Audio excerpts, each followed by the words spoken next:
All right, Shalom, it's your brother Shamar from Phoenix. With that being said, I want to give all honor, glory, and praise to Yahweh, Bahasham Yahweh Shai, Bahasham Rakakadash. Double honors to the elders of Great Millstone, and peace and salutation to the brothers doing this work, and truth and sincerity. And real quick, I'm going to get into enduring, man, because all the scriptures speak about enduring. And these are the times that are coming up. It's going to be a time of enduring, man.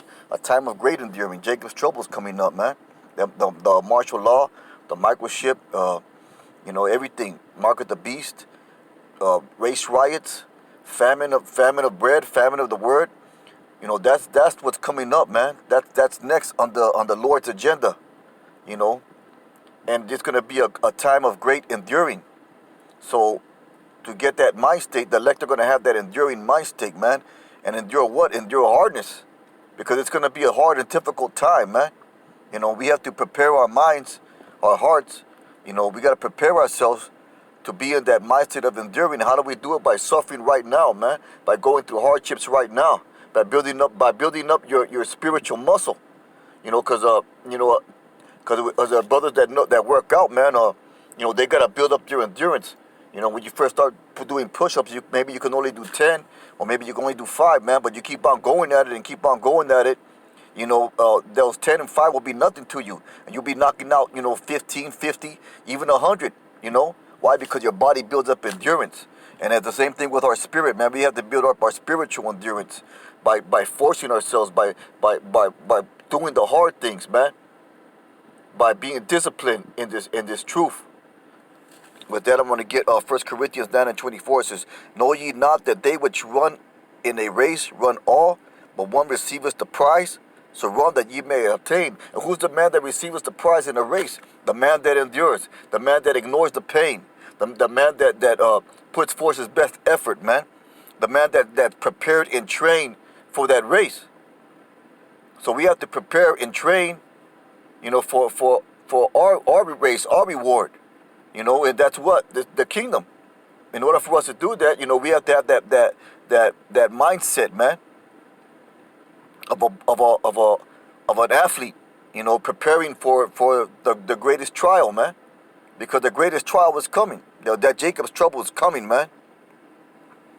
I'm going to read verse 25. It says, "And every man that striveth for the mastery is temperate in all things." And that word temperate, let's see what that word temperate means.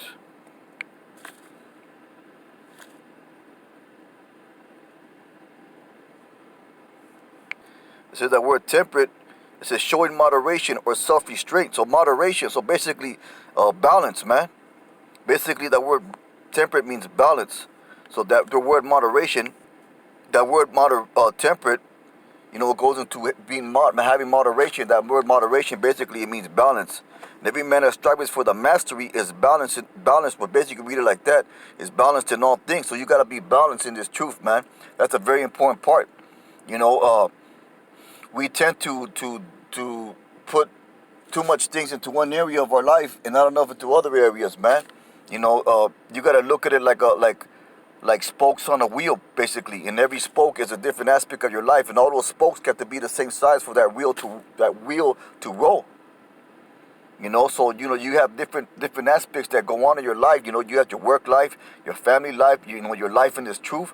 And they all got to be balanced, but the main priority got to be your life in this truth, because you giving yourself unto this truth wholly, it's going to balance out the rest of your necessities, man. The Lord's going to make sure that you're taken care of. And every man that strives for the mastery is temperate in all things. Now they do it to obtain a corruptible crown, but we an incorruptible. I therefore so run, not as uncertainly, so fight. So fight I, not as one that beateth the air. So the Apostle Paul, there's many times in the scriptures we liken this truth into a race, a running a race. And brothers know, man, brothers that ran or been in track or cross country, they know that that's a high endurance sport, man, to run. You got to train your body to endure the hardship of constant movement, And that goes along with enduring. We got to train our spiritual mindset. We got to train ourselves to endure difficulty, man. We got to train ourselves to have discipline, to endure discipline, man, to endure correction. Because the things that are coming, man, we're going to definitely need that mentality, man. With that, I want to get Luke 8 and 15. This is Luke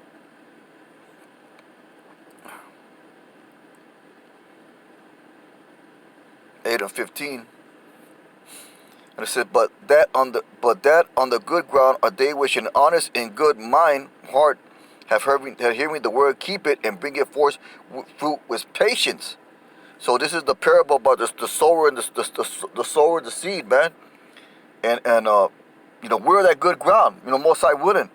We're that good ground that heard this word, was honest and good heart. And we keep it and bring it forth with patience. We keep it, keeping the law, statutes, commandments, doing the will of Yahweh Shem Yahushai, going out to the highways and hedges and pleasing our power, man. But what is the key word in there? And bring it forth with patience. So along with patience comes bring forth fruit with patience. And along with patience comes what? Enduring. A patience is another word for enduring. So that word enduring and patience go hand in hand. So enduring is a big part of this truth, man. Having endurance, having that spiritual endurance, the ability to take discipline, correction, and difficulty is a major part of this truth. I'm going to read verse 16. It says, no man, when he has lighted a candle, covers it with a vessel, or putteth it under a bed, but setteth on a candlestick, that they which may enter in may see the light. For nothing is secret that shall not be made manifest, neither anything here that shall not be known and come abroad. Take heed therefore how ye hear. For whosoever has, to him shall be given. Whosoever has not, from him shall be taken away even that which he seemeth to have. That's why endurance is so important, man. That's why having discipline is so important, man. That's why pushing these videos out is so important. Going down the highways and hedges is so important, man. Living a enduring, austere, patient lifestyle, man. That's what a man of the Lord should strive to attain. Because that's gonna keep you focused, man. That's gonna keep your mind on the proper things, man. That's gonna keep your spirit aligned with these scriptures. To have the mentality of enduring, of taking on difficulty, and pushing yourself anyways. With that, I want to get 1 Timothy 4 and 16. I think it is. It says 1 Timothy 4 and 16. And it says, take heed unto thyself. So watch yourself, man. Watch what you're doing. Watch how you're doing things. Take heed unto thyself, man. Be circumspect in every aspect of your life. As much as possible. Take heed unto thyself and unto the doctrine. Continue in them. For in doing this, thou shalt both save thyself and them that hear thee. Continue in them, man. To continue in a thing requires what, man? It requires endurance. It requires patience to constantly continue in it. So to continue in this truth, it's going to require what, man? It's going to require patience. It's going to require endurance. So that's a mentality that we should strive for, man. Because we're going to need it. We're going to need that. We're going to need that enduring spirit. That spirit that's able to take difficulty and hardship in the times that are coming ahead.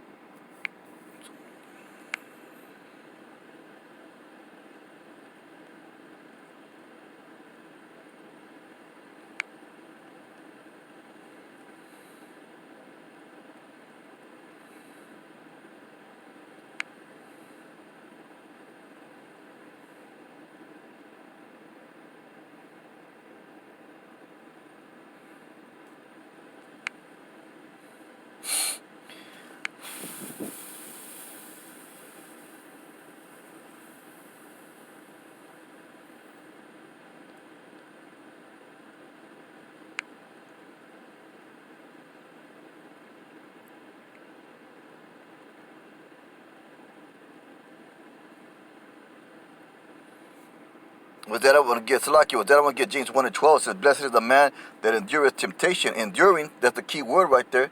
And temptation is what, man? Temptation can be a variety of things. Let's get the definition of that real quick.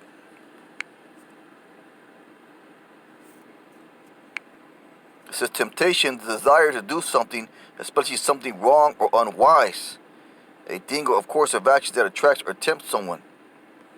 So that's what basically it is, to do something that's wrong or unwise, man. So to go off, why? Because we're in that flesh. But what does that mean, man? Going back to that war between the spirit and the flesh.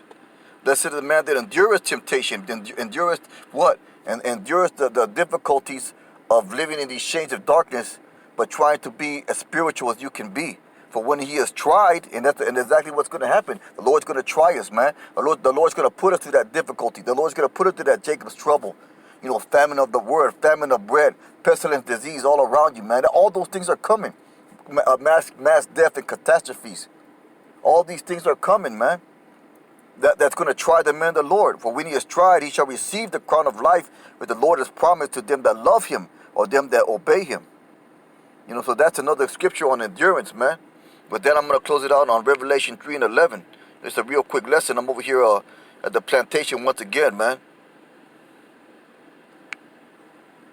This is Revelation 3 and 11. It says, behold, I come quickly. Hold that fast which thou hast, and that no man take thy crown. Let's get the definition for that word fast real quick.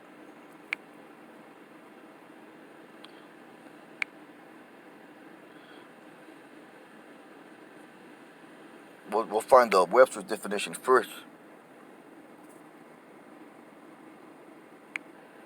We'll go to the second definition here. It says, so as to be hard to move securely. So be hard to move. Be secure, man.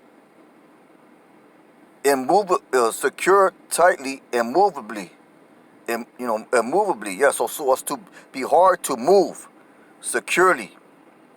So going back to Revelation 3:11, said, behold, I come quickly. Hold that fast. So what are the word fast? We saw that it meant. It says to be hard to move. So be hard to move, man. It's truth, man. Be unmovable. Be a pillar. Be a steadfast. That's where that word steadfast comes from, which thou hast. The truth. What do we have? We have this truth. The truth has been given to the faith has been given in measure to every man in this truth. That no man take thy crown and no one take your glory, man. No one take our spot. Because we've seen it happen many times, man, where the Lord will get rid of somebody and bring somebody else in. Because the men that were prior, weren't doing the will of the Yahweh Shem Yahweh Shai, or he just didn't want them. So hold fast. Well, I'm going to read that back again. Behold, I come quickly. Hold that fast which thou hast, that no man take thy crown. Him that overcometh will I make him a pillar in the temple of my God. And he shall go no more out, and I will write upon him the name of my God, and the name of the city of my God, which is New Jerusalem, which cometh down out of heaven from my God, and I will write upon him my new name. So that's the reward that we're looking for, man. But in order to attain that reward, you got to run that race like Paul said, man. And we got to have that enduring spirit, that spirit that's able to take difficulty and trial and persecution and temptation and all the things that are coming, man, upon this earth. And we have to hold steadfast in this truth. With that being said, man, most High willing, I hope it was edifying. With that one, say Barakatah Yahweh, Barakatah Yahweh Shai, Barakatah Yahweh, Barakatah Yahweh Shai, Barakatah Yahweh, Barakatah Yahweh Shai. Shalom.